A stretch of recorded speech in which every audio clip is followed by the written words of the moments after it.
Marami-rami na yung tumubo. Good morning ulit mga ka-garden. Panibagong araw na naman, panibagong vlog. Welcome po ulit sa ating YouTube channel. Wala ito, turitso na ako sa garden. Binuhat ko na yung ating complete. Andyan sa baba, yung kulay puti na yan. Yun. Ay, check na natin to kung pwede na ba tayo maglagay ng complete pataba. Gamit na tayo ng synthetic. Marami-rami na yun. Oh, di ba? Yun na, makita na natin yung pagitan. Ang galing.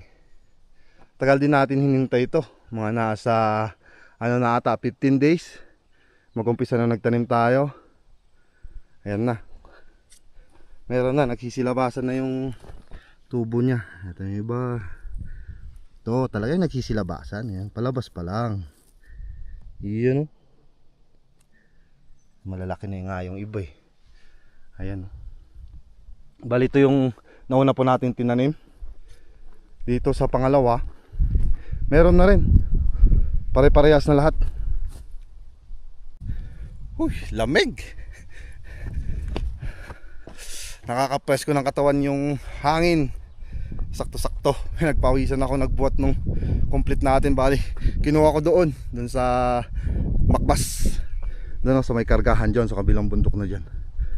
Diyan ko kinuha. Doon kasi pinundo yan eh. Ayan, pwede na siguro tayong magbukas dito. Tama makapaglagay na. Testing na natin ito. Bago daw. Mahirap lang tanggalin to eh. Wala tayong dalang kutsilyo. Ayaw pa hawak ko ba. Buksan na natin. Hindi pala dito. Dito pala sa kabila. Ito na yung isa. Tanggal na yung isa.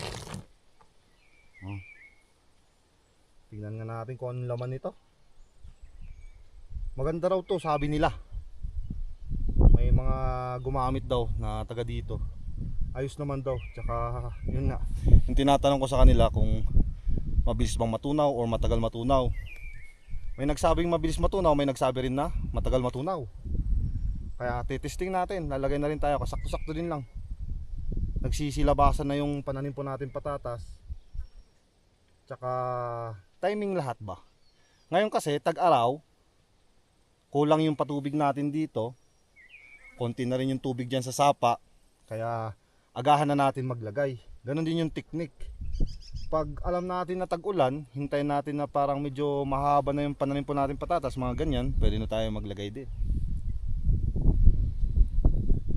Ngayon, nahabol natin dito is yung patubig. Wala tayong magagamit na patubig na malakas.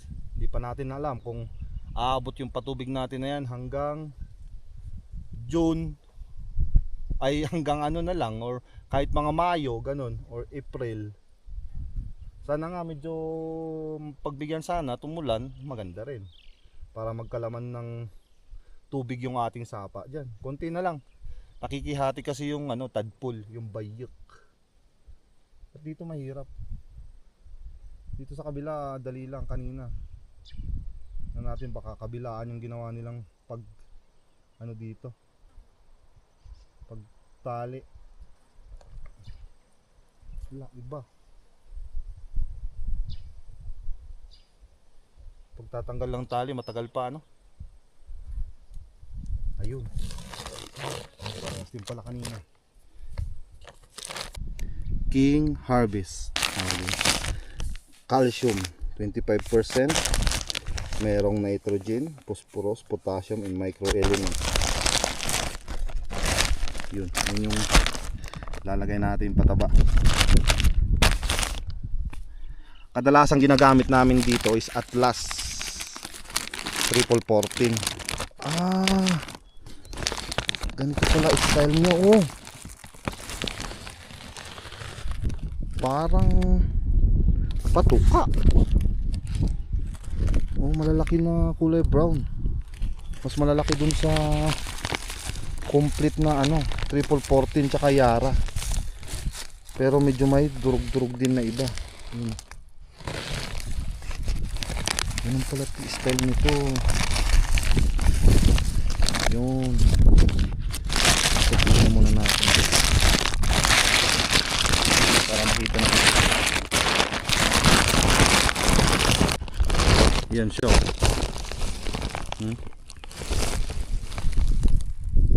Kaya pala sabi nila, konti lang daw ang ilalagay, wag damihan.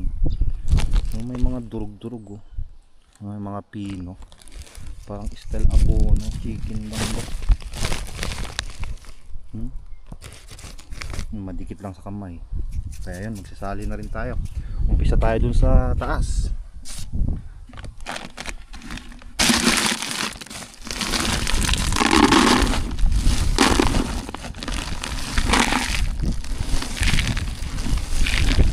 Parang hindi halata pag naglagay tayo nito.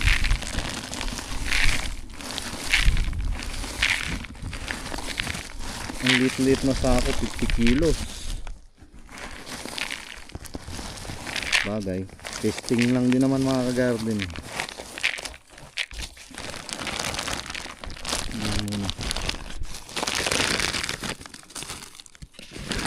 Yun.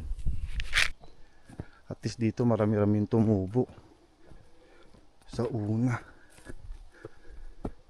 Yun o. Dito tayo umpisa.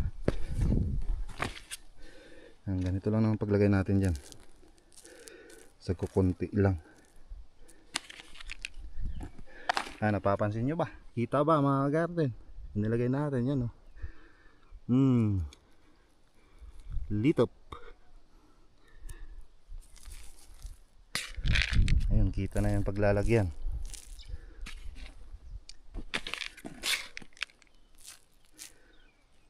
Kung sa triple 14 to, mas marami yung nilalagay ko. Sa ngayon kasi, testing lang natin to. Dami kasi nagsabing maganda raw to sa patatas kaya paano natin malalaman kung di natin susubukan? Kadalasan kasi talaga gamit dito is yun nga, Atlas triple 14, Yara, mga ganun yung nilalagay sa patatas.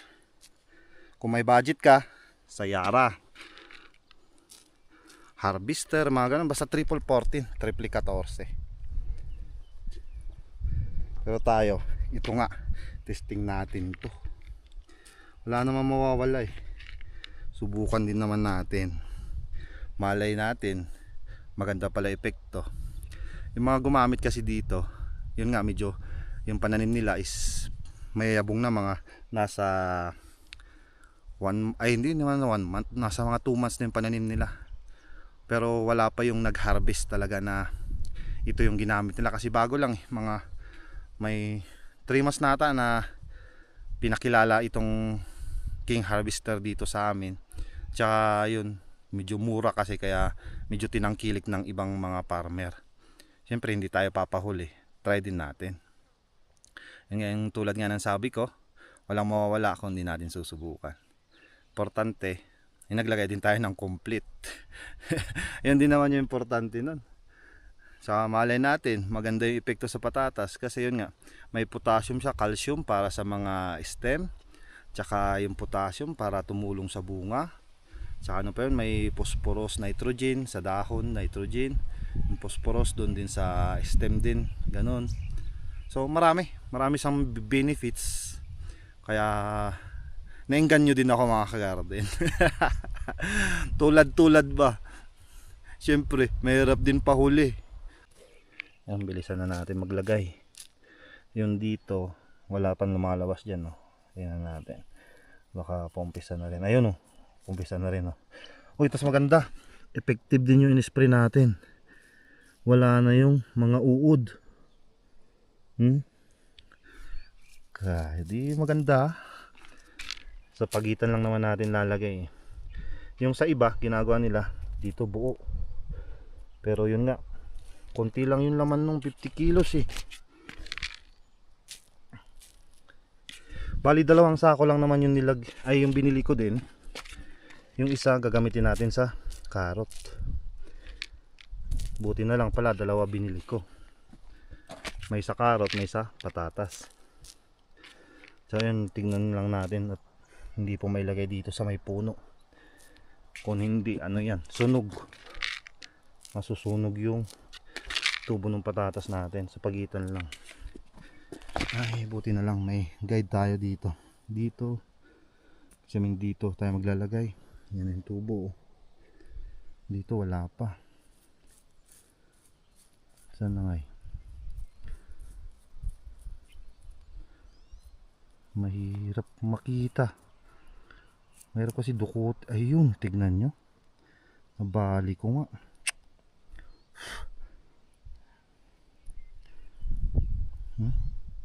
Bali ko yung tubo, pero yun may palabas na bago.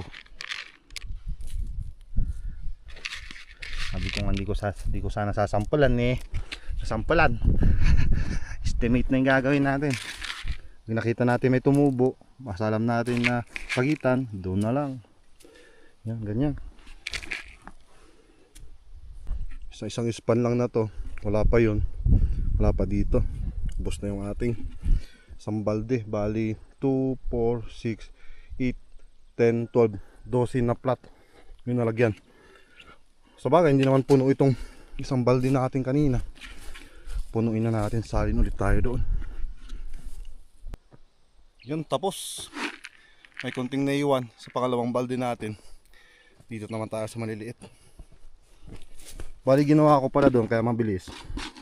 Pag yung ganyan may tumubo dyan, kasi hindi natin makita dito, doon na naman sa dulo.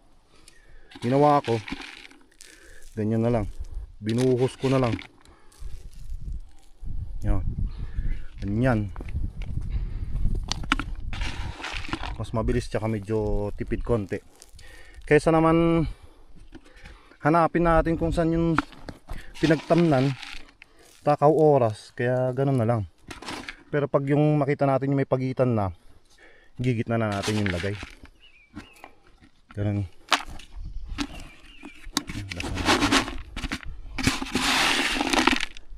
Ngayon dito wala oh.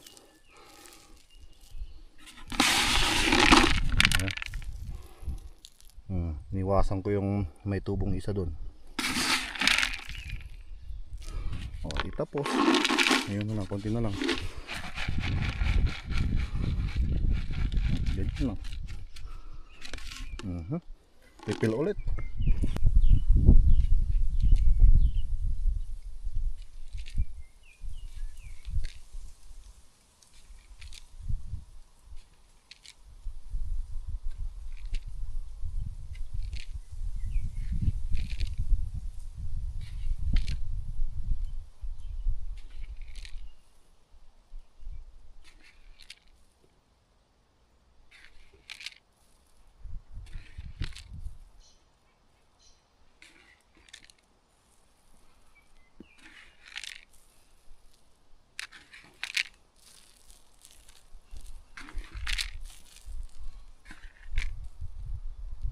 Naumpisa na rin po natin dito. Ito, nakatapos tayo ng 2 plat na diretso, tsaka dito lang, medyo malapit sa gitna, pangatlong refill natin.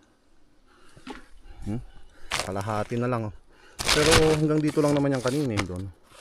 Pala mabigat to, yun nga, pinakita ko sa inyo kanina. Malalaki yung butil, tsaka may mga durug-durug na parang abono din lang inaamoy ko kanina. Ano siya, para siyang kitindang na may pagkamapanghi, parang urea, parang ganun yung amoy niya. Iba yung amoy, parang matapang, masakit sa ilong.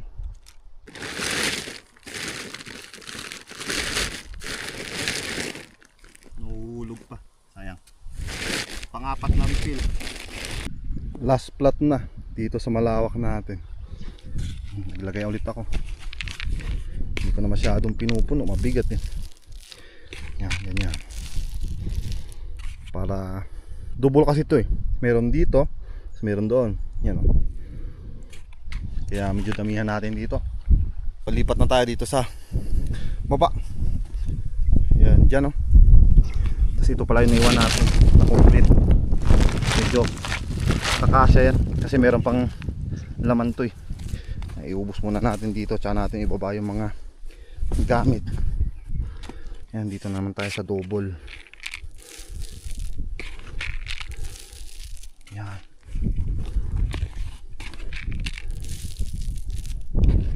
Ganun lang kadali. Oh, di ba? Tara, kunin na po natin tong naiwan. May 2, 4, 5, 5 kamang nalagyan yung naiwan natin dyan sa taas eh. Ito na. Ay, medyo mabigat pa rin kahit ganito ba. Yun. Pahinga po muna tayo. Pakainit na naman. Yun, habang nagpapahinga tayo, to chinecheck ko yung aking gallery dito. May mga in-screenshot po pala ako na nagpapa-shoutout. Yun, shoutout po kay Sir Benito Aquino. Sino pa yun? Kay Leticia Butay. Hello po, shoutout po. From San Nicolas, Ilocos Norte. Yun, taga Ilocos pala ni Ma'am Leticia Butay. Hello, hello. Kumusta nga? Ti klima tayo dito. Tsaka kay Ate Suwi Growing Green. Yun naman yung nakalagay dito. From Baguio City. Tsaka ayun, kay Sir Condrado Magdangal, watching from LA. Thank you po sa suporta. Sino pa ba?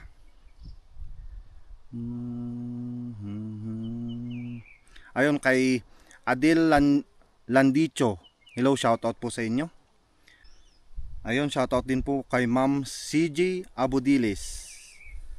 Sino pa ba? Ayun, meron pa.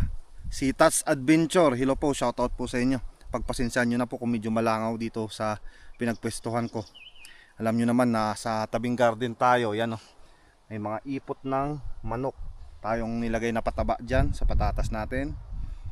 Sino pa ba dito? Ayun, tsaka kay Rosalie Kaling. Hello, shoutout po. Yun lang ata eh. Ay, meron pa. Ito pa pala, si Ma'am Claire Peralta. Hello, shoutout po sa inyo. Bali, yun lang po yung mga nagpa-shoutout. So, shoutout pa rin po sa lahat ng ating mga ka-garden yan. Mas lalo na sa ating mga masusugid na nanonood sa ating vlog. Tsaka sa mga hindi nagsasawang mag-comment. Yan, tapos na po mga ka-garden. Nalagyan na natin. Sakto-sakto yung isang sako natin. Wala na naiwan. Plastic na lang. Wala na rin ito eh. Tingnan nyo. Ano pa rin ng complete yan, no? Iyan nga natin. Lamas muna natin dito sa lupa. Sayang. Ayun. Okay na. Baba na po tayo. Tapos agad. Tingnan nga natin si Mrs. doon. Baka dumating na. Hindi pa pala sila dito nakatanim. Sa katabi lang po natin. Mga check na repolyo.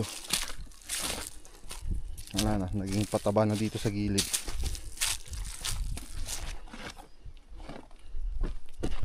Maganda sana ang patubigan ngayon yan. Yung nilagyan po natin ng pataba. Kaso nga lang ginagamit ni mama lahat ng patubig. Kaya mga sunod na araw naman tayo. Patapusin lang natin si mama bago magpatubig. Importante yan mga pananim nyo na yan. Katulad po nito. Ito po yung traktor ko nung last na pinagpalit namin ni mama doon sa kabila. Yan sinasabi ko nung last vlog natin na nagpalitan kami. Oh, tingnan nyo. Hahaba. Oh, medyo malawak kung titingnan mo. Pero masikip para sa akin. Ito kasi pahaba. Mas marami yan. Mas malawak pala. Ayun, katulad niyan, patubig na yan. Kakatanim ni mama ng coriander ata dyan. Parehas dito. Ayun, basang-basa. Ayun na pala si Mrs. Oh. Ma! Hello! So yun, bali dito na ulit po nagtatapos yung ating vlog. Maraming salamat po ulit sa pagsama po sa akin sa paglalagay ko ng pataba sa pananim po natin patatas. Thank you po na marami. Bali dito muna sa ngayon. Kita-kits ulit mga ka-garden. Bye-bye muna.